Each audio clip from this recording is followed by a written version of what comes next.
We're going to start with Trivial Pursuit, and there's a prize. In a moment, I'm going to give you a famous quote from a movie, and the answer comes in two parts. You have to tell me the name of the movie, and then the second part is either the real name of the person who said it, his name in the movie, or the role he played in the movie. Are you ready? Yes. Yes. Are you sure? Yes. All right. What we have here is a failure to communicate. That's part of it. Who said that? You are the winner. Well, we have all had failures to communicate, and we know the devastating effect that it can have in our personal lives and in our business lives. Now, you would think we'd be pretty good at communicating. We do it 24/7, and we've been doing it ever since we had that tap on our derriere. And practice makes perfect. That's not true with communication skills. Because if you are practicing poor communication skills, you may stay poor at it. Or horror of horrors, you might even get worse at it. And we know the effect that it can have and what it can do to our lives.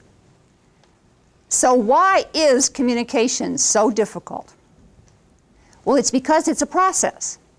And as in any process, there are lots of parts to it. And sometimes we become so engrossed in one part, or so overwhelmed by that part, or so intrigued with that part, we don't pay attention to the other parts which are going on simultaneously, and therefore we have failures to communicate. Now, what are some of those parts in the communications process? Listening. Absolutely. In every communication situation, we have a sender, a receiver, a message, and a channel. Listening, that's the receiver. And if you have a receiver, you have to have a sender. And right now, I'm the sender. I'm sending the message. But how many of you have ever been in a situation where you have two senders and no receivers? All the time. All the time. That's because our human nature is such that we think what we have to say is often more important than what the other person has to say. In fact, I contend that some people do not listen. They simply wait to speak. And if you take body language, combine it with appearance, you have image. People decide 10 things about us within 10 seconds of seeing us. You cannot dress neutrally, you cannot behave neutrally. In fact, I have a program called What We Say Before We Speak, because we say volumes. People just look at you and they start forming opinions. And you're in charge of the opinion that they form by the colors you wear, the way you act, your posture. You know, do you walk into a room and have confidence and an aura, or do you stand in what I call the fig leaf stance? Oh. And often we look down a little bit with it too, you know. And then we have presentation skills. That's for some of you, when you get up, your mind stays sitting. Number one fear in the world. Death is only seventh.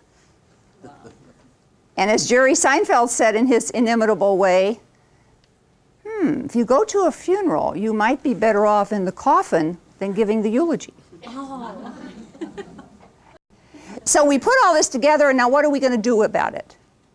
Well, I've developed 10 principles of communications that helps you take the process apart, work on the different parts, enhance them, put them back together, and develop a personal communications plan, a departmental communications plan, an intra-departmental communications plan, which eventually leads to the entire company communicating better.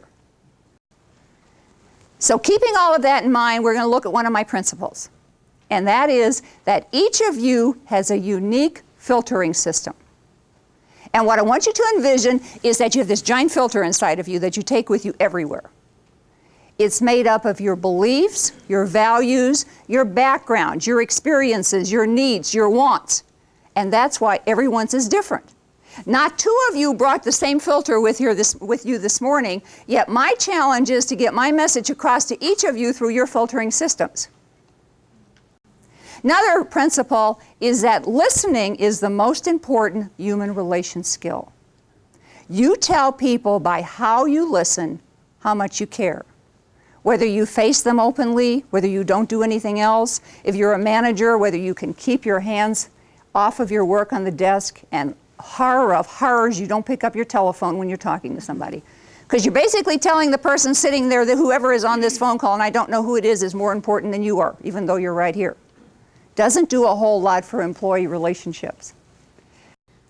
Well, I know that all of you are just dying to hear my other 8 principles and all the exercises I have with it, but for now I have to leave you. That's tragic. I feel the same way.